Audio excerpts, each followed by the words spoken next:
You're listening to a podcast from The Word. So this week, I witnessed something I have never witnessed before in all my rock history, Mark. All my born days. It took place on Friday lunchtime. I went to Ronnie Scott's in London, Soho, where there was a kind of reception and playback. Playback is always an expression, I don't know about you, that sends a chill down my spine. Well, it sends a chill if the person who was responsible for making the record is in the room. Because there you go. It's so difficult to respond when you're hearing something for the first time, you know. Anyway, it was a playback of the upcoming record by Elvis Costello. And I went. Had to produce my vaccination certificate at the door and all that kind of carry on. And, went to quite a number of people there. And, quite a lot of people, actually, sort of industry people, as you'd expect. And then a bunch of kind of hardcore Elvis Costello fans, I think, were there. And the MC of proceedings was Matt Everett. He's very good at this kind of thing, and made enthusiastic noises about the new Elvis Costello album, and said we're going to play 5 tracks, and you know what it's going to be like when you're going to have to listen to 5 tracks in the presence of a record company, and there's a room full of people. They're going to start off playing it really loud. And then all the people from the record company sort of nodding furiously, yeah, wow, clicking fingers and whatever it is. This is just the greatest thing I've ever heard in my life. As if they're ever going to convince anybody else of that. People come to music in their own time. Anyway, and also what they'll do is, however loud the first track is, it won't be as loud as the second track, and neither will be as loud as the third track. Because what happens is, as soon as they feel anybody's attention is wandering in any way, they turn it up louder. It's just one of those things. So after a while, it kind of distorts, and you think, this is sort of oppressive noise. You know what I mean? It doesn't matter what it is. There's no reflection on the music. It's just the fake circumstances of listening to anything in those conditions. Anyway, they play the 5 tracks. And then he introduces Elvis Costello. It's going to come out and talk. And Elvis comes out. And I have to say, first of all, I was relieved in one aspect of his personal appearance. Now, I don't know where you stand on this, but I was very relieved that Elvis Costello was not wearing a hat, because I find his hat wearing slightly distracting. Do you feel the same way? Yes. They're trying slightly too hard. Yeah, it doesn't seem like him anymore. And also wearing hats indoors. Yes. It just seems, well, still matters. Yeah. Anyway, so I was very pleased to see that he came on without the hat. And he, sat on a stool. And I think Matt Everett pretty much only got away one question. And, we've all been in Matt Everett's shoes at those kind of things. You want people to talk. You don't want them to talk too much, or you don't want to get boring. You want to move them on topic to topic. But anyway, he said, well, you must know this place pretty well, Ronnie Scott, And Elvis just started. He said, and he just pointed at different tables. He said, yeah, I sat there to see Ray Brown in, whenever it was, 1984 or whatever. I sat over there with so-and-so to see somebody else. And he just recounted. That's really such a clever device, isn't it? Such a clever... It just nails your attention and makes you feel this happened right here. You're all looking around to see, wow, I imagine that. And so you immediately relax because you think, I'm in the hands of a communicator. You know what I mean? And then he just continued. And he talked for the best part of 45 minutes. Incredible. And this is with no notes, nothing like that? No notes, nothing at all. This is what makes it unique in my experience of rock stars. He talked 45 minutes in a completely absorbing, free-ranging, colorful, funny, perceptive fashion. Didn't need any help at all. There was no hesitation. There was no deviation. No repetition, as they say on, was it Just a Minute? We say that, like, yeah. There was, I thought after a while, after about 10 minutes, I thought to myself, my God, he hasn't even said or There was none of those natural conversational hesitations. He just moved on from one thing to another. And I don't think it was particularly, I mean, some of it may have been stuff he said on stage before, I don't know. And some of it may be as a consequence of spending, best part of 2 years at home. So lots of stuff is stored up, But he talked about how he'd last been in the UK, I think, in the days just before lockdown. They'd been on tour, hadn't they, in the UK? Yeah. He'd gone to Anfield to see Liverpool play Atletico Madrid. He'd begun to notice, which was the famous gig where they thought that coronavirus was imported from Italy, because from Spain. From Spain. That's right. Sorry, yeah. 5,000 Atletico supporters, and but he begun to notice on that tour that sold out houses weren't full, and that some people weren't coming out. And when they played the final show at the Albert Hall, he joked about finishing with there's a song called "Hurry On Doomsday, the Bugs Are Taking Over." You know what I mean? It was a kind of joke. Yeah. But then they'd all gone home, and it clearly wasn't a joke, because they had to stay at home. And so everybody was quite happy at home for a couple of months. And then Pete Thomas got in touch with him and said that he drummed along. He drummed along to the entire Stax and Motown and Beatles catalogues. Fantastic. And decided nothing else was worth drumming What along a wonderful thing to do, to get up in the morning and sit at your drums and bang on kind of Hard Day's Night. Or reach out, I'll be there, or absolutely everything. Yeah.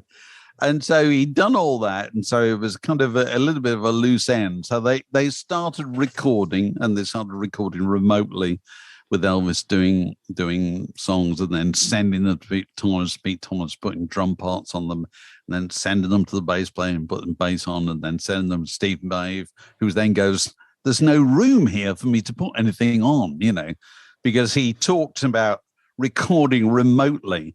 And how that was different. And he talked about the things that were good about it and the things that weren't. He then talked about, it's just stuff I can recall. He talked about his old school teachers in Hounslow.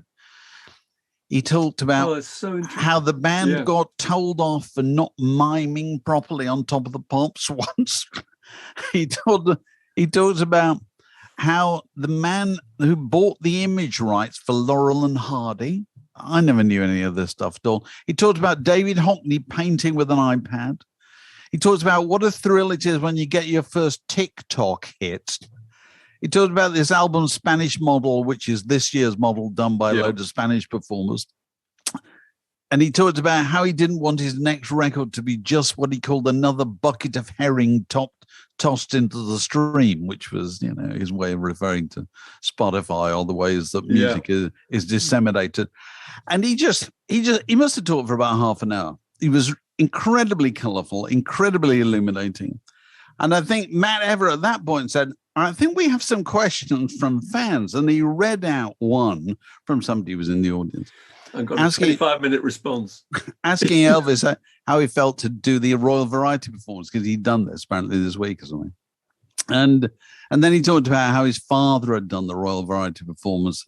And then he talked about how it was 10 years since his father had died, and how in his last days he had to go and find him a place at a care home for entertainers in West London, and how some of the rooms were named after people who had donated towards the care home, and how he really didn't want his father ending up in the Bernard Manning room.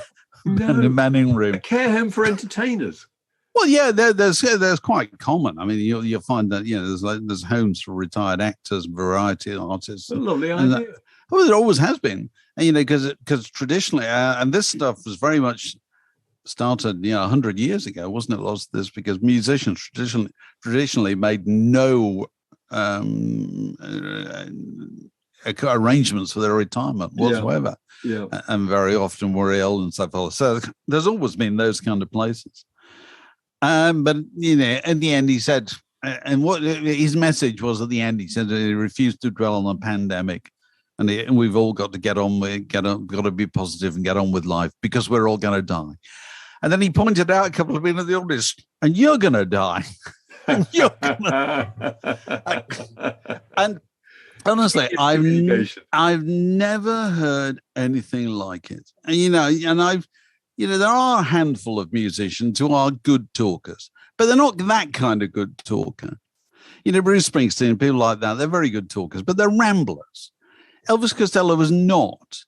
He was like a teacher, and he talked for 40 minutes. I mean, think of that, it's a lot. 40 minutes, I think, is it's the magic duration for a thing of that nature, because it's like a school lesson is 40 minutes, isn't it? Yeah, it is. And that's about the amount of time that the speaker can be expected to sustain it, and about the amount of time the audience can be expected to tolerate it. Yeah. You can't go any further than that. And he just had those kind of simple techniques of communication. And you just thought, this is absolutely unique. It's exceptional. And I tweeted about this, and I said how exceptional it was. People said, well, he's a wordsmith. Listen, there's loads of people who are wordsmiths. Yeah, but they can't get up and talk. Can't do that. Can't get anywhere near doing that. That's not just command of words. That's communication. But also he notices everything. Do you remember that? Do you remember that piece in Vanity Fair in 2000 when he talked about the 500 best albums of all time? And then the richness of his record collection, which contributes to why the music he makes himself is so colourful and varied. Talked about Cannonball Adderley and Beethoven and Salt and Pepper, Flying Burritos, Georgie Fame, the Heptones, Dan Hicks, in as much detail. I mean, extraordinary. I interviewed him. We've both interviewed him a few times, and his just ability to pinpoint things. I can remember asking him about what the greatest opening line in pop music was. And he said he had two. One was, is there anybody going to listen to my story all about the girl who came to stay? Which is good, isn't it? Yeah. And the other is, in the time of my confession, in the hour of my deepest need, from every grain of sand. And then he said that there are only 5 subjects that people broadly wrote songs about. And they were, I want someone, I lost someone, I believe in something, somebody died, and all I want for Christmas is a Dukla Prague Away kit. Really kind of novelty. It was really clever. It's just his ability to kind of to assess precisely what's going on and talk about it in that kind of colourful, interesting way is phenomenal. The Word Podcast, prime cuts of popular culture served fresh each week. And another thing about Elvis Costello, which has just struck me during the break, is it's so much about the energy of delivery. Because 99% of rock stars, when placed in front of an audience and expected to talk, will be exaggeratedly relaxed to cover their nervousness. They will be kind of incoherent. They will appear to be grasping for words and whatever. Whereas Elvis wasn't like that at all. He was completely towards you. Yeah. He was full of energy. He was welcoming. He was smiling. All those things that people just don't do. But also a lot of them don't make the effort because they're assuming that they've got your attention already because they are who they are, which is completely wrong. Yeah. You've got to attack it, haven't you? You've got to go in there on the front foot. Whereas he got on that stage at Ronnie Scott's because he really wanted to be there. Yeah. It wasn't a chore. He wanted to be there and he wanted to talk about his record and he just wanted to talk. And and as soon as people want to do that, the audience, whoever they are delighted. Riveted. Whereas, if you sit there and kind of expect everybody to come to you, they won't come to you. No. Anyway. So the two of us went out earlier in the week, didn't we? We did. Well, it turned out that what we saw, I guess, was what we could call the world premiere, really, for the Peter Jackson Get Back movie. And we could call it that, couldn't we? I mean, it was a screening, but I mean, the turnout, lots of the Beatles' extended family represented, Dhani Harrison, Zach Starkey, Stella McCartney, Mary McCartney, Pattie Boyd, and Glyn Johns and various Beatle-obsessed musicians. Elvis Costello again, wasn't he? He was there. Chrissy Hind, Graham Coxon. Oh, was Elvis there? I didn't see Elvis was there. Yes, he was. Right. Yeah, he was. And lots of Beatle fetishists, like people like us, actually. Yeah, Professor Brian Cox and Martin Freeman and stuff. But it was a kind of one-off event, wasn't it, really? Because you can't show the entire 6-hour movie. Obviously, it's more than 6 hours. It's more than 6 hours, isn't it? So what we got was a 100-minute kind of edit, which included a filmed interview with Peter Jackson, introducing it and talking about, how he'd come to make it, which was really, really interesting. Was it the technical stuff? It was fantastically interesting because it was classic case nowadays when it's such an indication of how things have changed. Is that if you're doing anything nowadays, if you're making a movie, you simultaneously have to shoot the footage for the behind the scenes film of making the movie, which will inevitably come. And so one of the lovely touches in this was that you saw Jonathan Clyde of Apple taking Peter Jackson down literally into the vault. I think it was Vault 3, wasn't it? Vault 3 was Vault on the door. 3, that's right.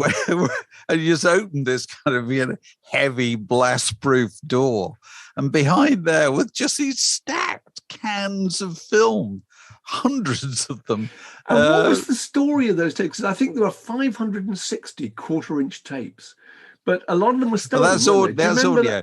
That's audio. It's a complicated story, and I only know bits of it. I mean, there's however many hours of footage of film, and then there's way more hours of audio because they had Nagra tape recorders, reel-to-reel tape recorders, such as they were used on documentaries back in those days, and those will be running all the time.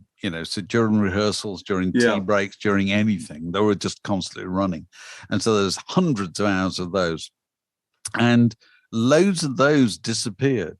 Didn't they? I think that they were stolen by somebody who worked at Apple and flogged to some music collector in Amsterdam or something. Was it? They only recently recovered them in 2005 or something. Well, they got a call out the blue. I think this is what started this whole project. That Apple got a call out the blue saying somebody had got them.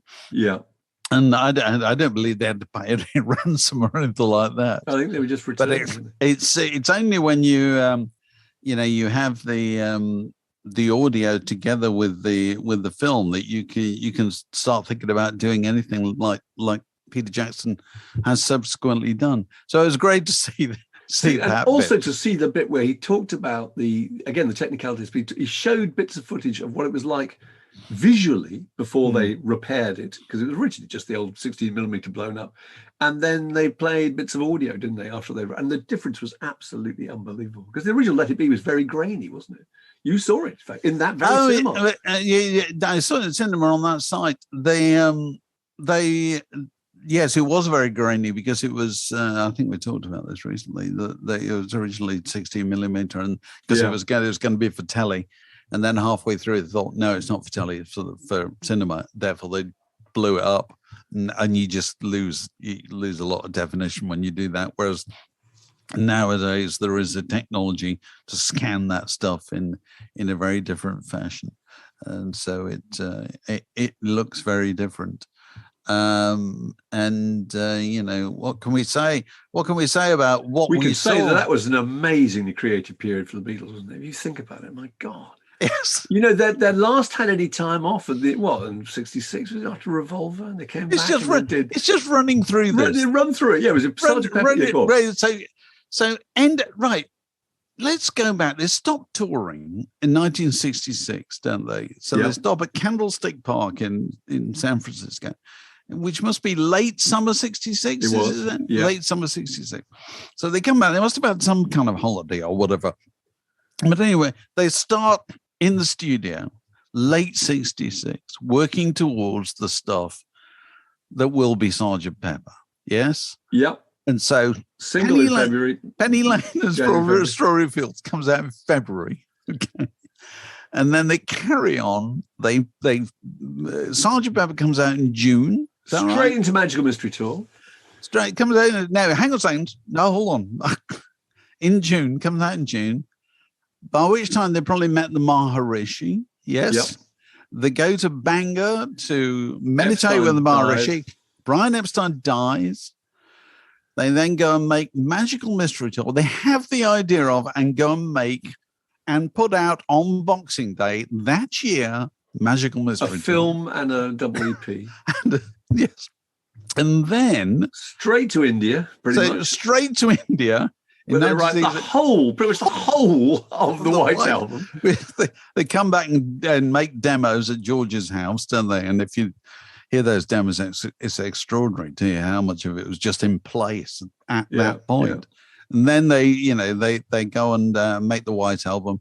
John goes off to his. Does John have his accident then in 1968? Or no, he has in 69. He has it when they're recording. It's 69 when they're recording Abbey Road, I think actually. But yeah, but anyway, they record all that, and the White Album comes out, goes to number one, and the White Album is still at number one on the 3rd of January 1969 when they convene in Twickenham Film Studios to start making. But again, the intense creative kind of fervor is astonishing because they got no songs. They wrote in that, was it 3 or 4 weeks? They wrote 14 songs for Let It Be. We hear them. We saw little extracts from what we saw the other night of them playing Octopus's Garden, Oh Darling, Maxwell Silverhammer, Something, Her Majesty, Child of Nature, which became Jealous Guy, isn't it? Give Me Some Truth. Yeah. I mean, stuff that finished up on the solo albums. Half of Abbey Road, all of that is written in that period, which is fantastic, isn't it? Yeah. I think I told you, I talked to Giles Martin about this, and he said, his dad always used to say, it's, the amazing thing about the Beatles is they kept it going for so long. Not that they didn't keep going any longer. Yeah. Because that the quality of what they did was completely, it was bound up with the pace at which they did things. If they'd had 2 years to think about it, they wouldn't have done it in the same way. It's the speed of it. Speed and the sense of competition. Yeah. And also the feeling you get watching a lot of that footage was it's the fact it's the four of them together in the same room, which is the most valuable thing, that they're constantly looking for the other's contributions to the way these songs can be arranged. And when you hear the original versions of them and then compare them with the thing that they eventually released, the complexity and the arrangements, the way they've changed it is absolutely phenomenal, I think. And isn't it interesting also that, there's no footage of any groups really around that time, very little footage. And here we are, the greatest group, producing some of their greatest material, filmed 52 years ago, shot for hours and hours and hours, for days on end, with 5 different cameras. Absolutely astonishing. We quite liked it. We did. This is a junction in the word podcast. It separates that bit from this next bit. Any other business? We are joined. He's back on dry land, ladies and gentlemen. Alex Gold. Home is the sailor, home from the sea. Yes. After 3 months After 3 months on the ocean wave. Our mop-top Matelot returns. I'm putting that on my email signature. I love the idea, Magic, that you were there for 3 months dressing up as John Lennon most nights and performing, and then flew back yesterday and went straight into a gig as Ian McLagan of the Small Faces at the Half Moon in Putney.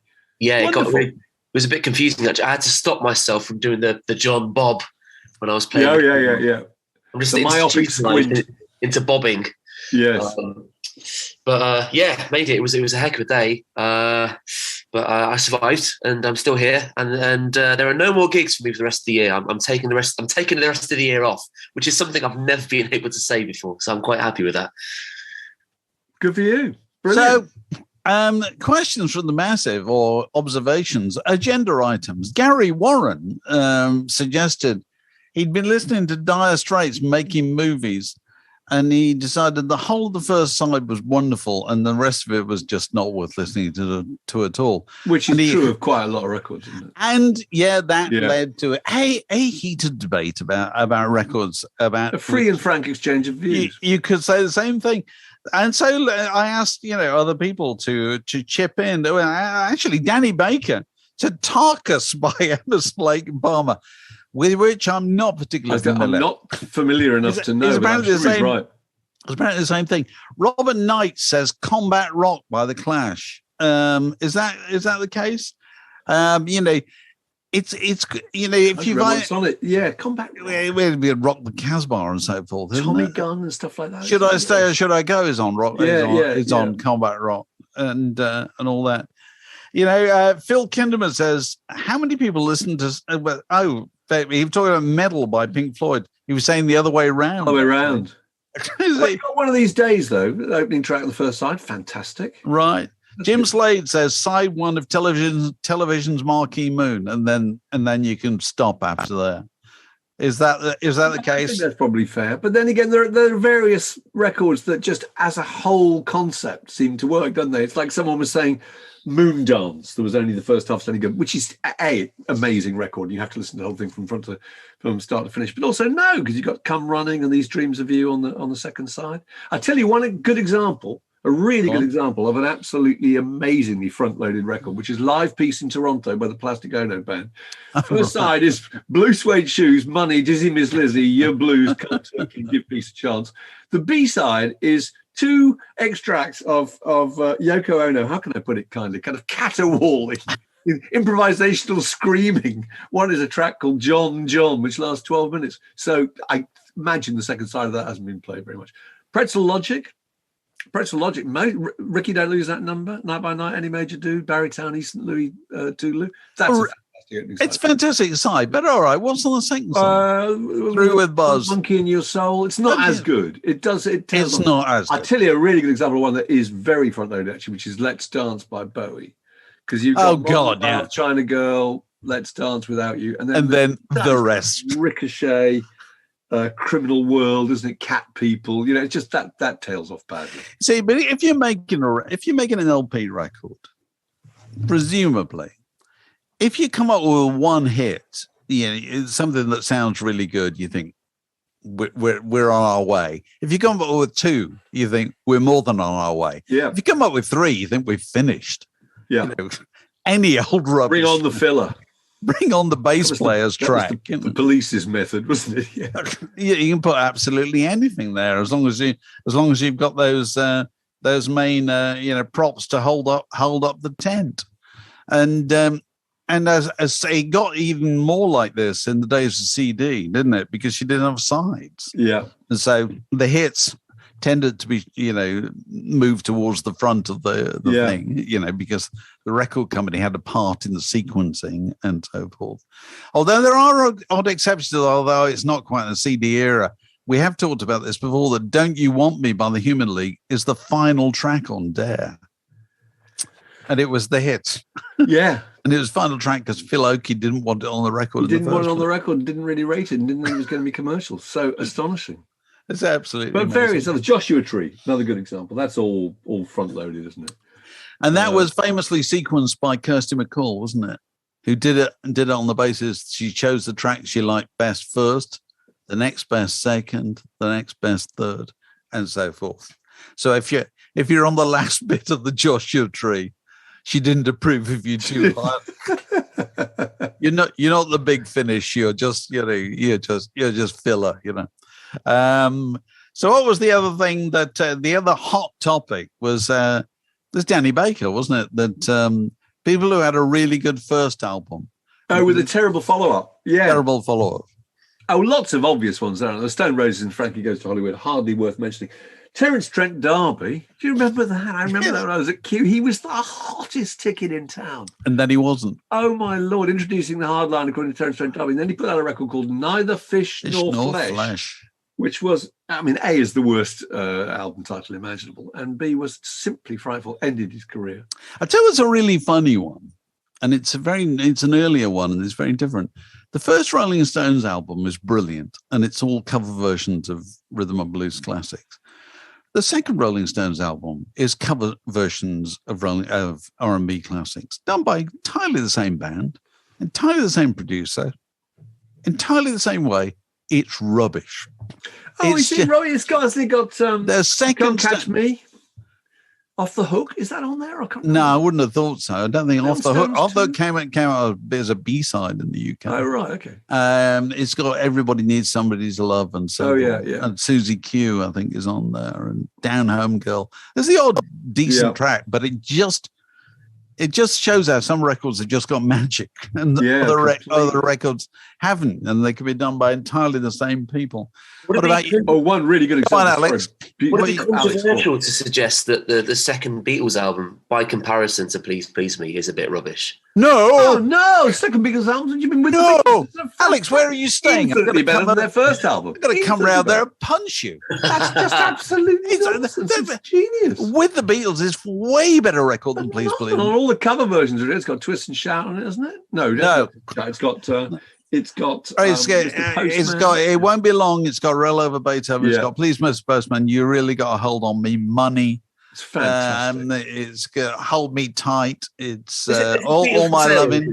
This is Beatles for Sale, right? No. I got my chronology wrong. Beatles for Sale is the their fourth least album good record. Yeah, that's the one with all the covers on it. Right, let's go through this, Alex. First one's Please Please Me. Yeah. Second one's With the Beatles. Yeah. Third one's Hard Day's Night. Fourth one is Beatles for Sale. Is that right, Mark? Yeah, absolutely right. No, it's not. Is it really? It is. Now, I know you youngsters. You heard it here first on this podcast. I know you youngsters think the Beatles are yours.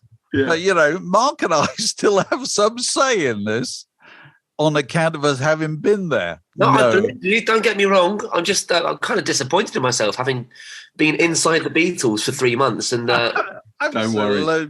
What's the next time? I'll give you a few more. Go on. A few more. Tracy Chapman. Chapman's first album, which is a brilliant one with talking about revolution and fast car on it. Second album, I don't think anyone can remember a single track on it. It's called Crossroads, isn't it? Was it called Crossroads? Yes, it was. Crossroads. Well remembered. It's called Crossroads.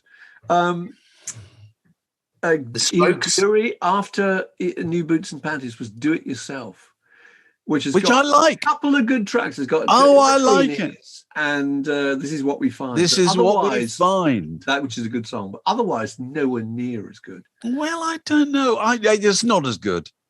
It did know. I mean, but New Boots and Panties is a completely unique record. Incredible, right? And therefore you couldn't retain that impact again, could you? Yeah. Couldn't be done. But I really like Do It Yourself. An absolutely corking example, I think, is Lexicon of Love by ABC was followed by Beauty Stab. Yeah. And it really went quiet at that point, didn't it? Because, how could you follow Lexicon of Love? Fantastic. Yeah. In every respect. Yeah. Yeah. So, and Magic might also back me up on here. I can't really remember it, but I think the second Arctic Monkeys wasn't that thrilling, whereas the first one was no, it wasn't. The first one was amazing. The second was kind of more of the same, but just not as good. Same with the Strokes. The first album was astonishing, and it had all of the hype behind it, and the second one couldn't possibly live up to what people would have wanted it to be. So, the curse of the indie second album.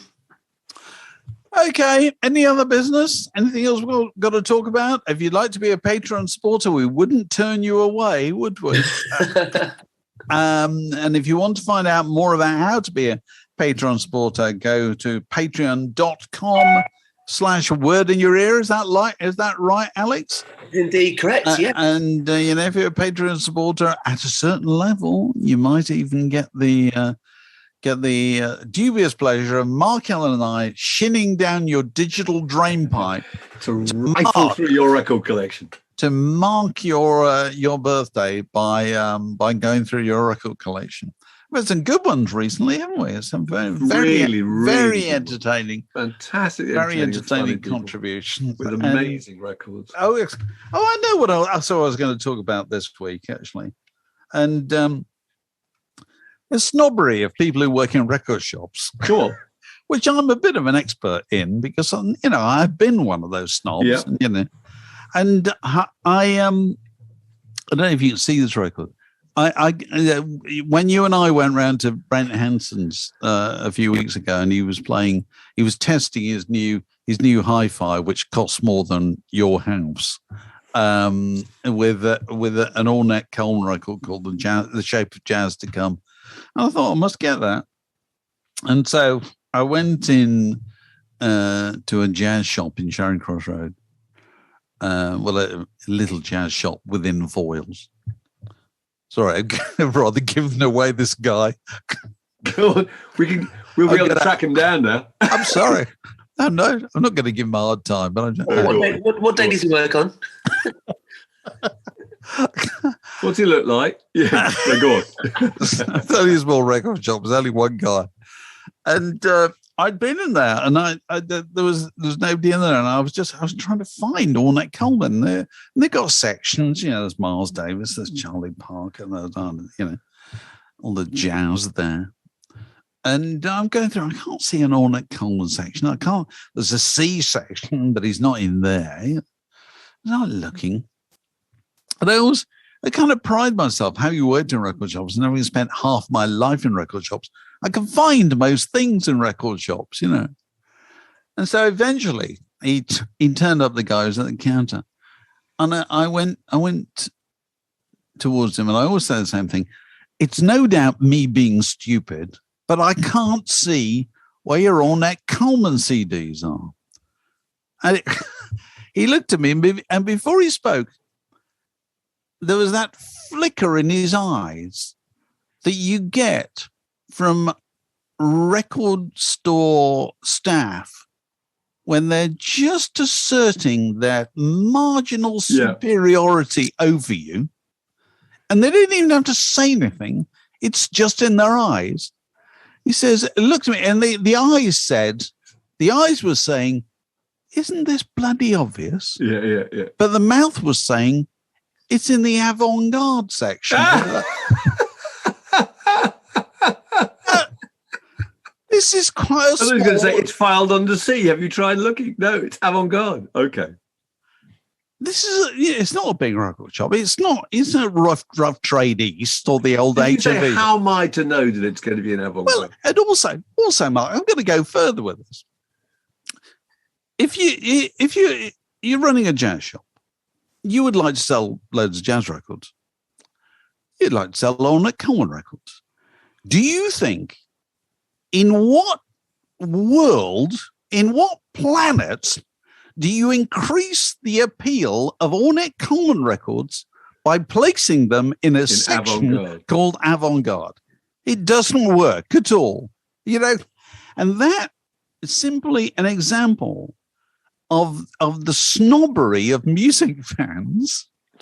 And you'll find it the same if you go to Rough Trade East. Oh, yeah, making anything it's more not esoteric absolutely rarefied than it is. It's German metal indie, or it's, you know, it's surf punk, or it's, I don't know what. You're not making anything more popular by doing that. No. You're decreasing the chances of anybody finding the way towards it or appreciating that. Because, you know, for most people, and I'm a bit like most people, to buy a jazz record, I've kind of got to feel a little bit brave. Just you do.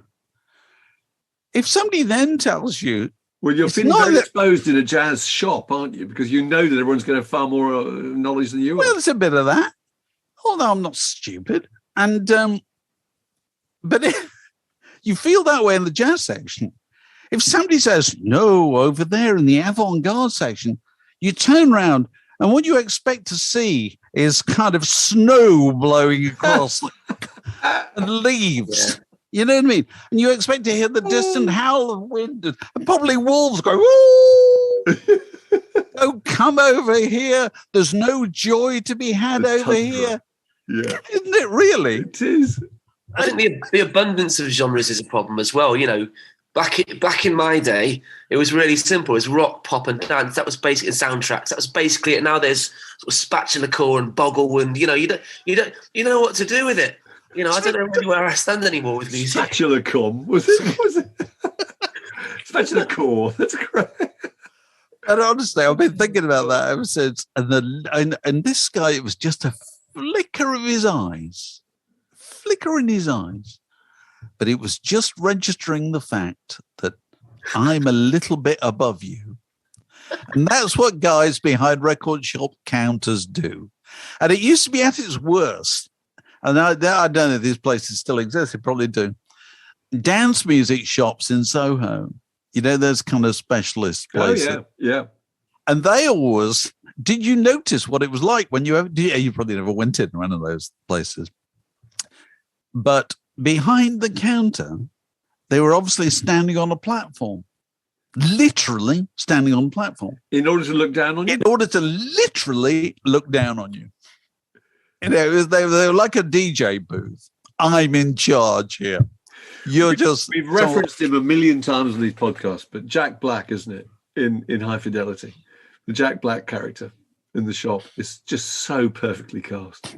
Well, except when he says he doesn't want to sell the Captain Beefheart bootleg, and the guy comes in and says he wants to buy a copy of a Lionel Richie record for his daughter. He says, "Is she in a coma?" He's unbelievably rude. No, but they don't go. I mean, I never worked with anybody who went that far, but you know, we did have a very patronising view of of the public. And the most convincing bit in High Fidelity, because it always strikes me none of the people there have actually worked in a record shop. Is when they sell the record by putting it on. No, he says, I will now sell 3 copies of the Beta right. Band. And he's absolutely right. And people can't say, this is great. We used to know we could do that all the time. What sort of things did you sell? You could, if you played the first Montrose album, all right. you always sold 4 copies. Always, always, always. Because people had never heard it. And it was a kind of record that immediately people thought, what is this? Yeah, yeah. And yet it appealed to loads of people who'd come in to buy a Led Zeppelin record and thought, oh, God, no. I'm going to have this instead. I can't remember off the top of my head the other things, but just things that had an immediate impact. Beta Band, I'm sure. Yeah, that was before, after my time in a record shop. But that's an equivalent, undoubtedly. And you probably wouldn't have heard it any other way than hearing it in a record shop. So, sorry, that's my little anecdote. Good. I like it. This podcast was brought to you by The Word.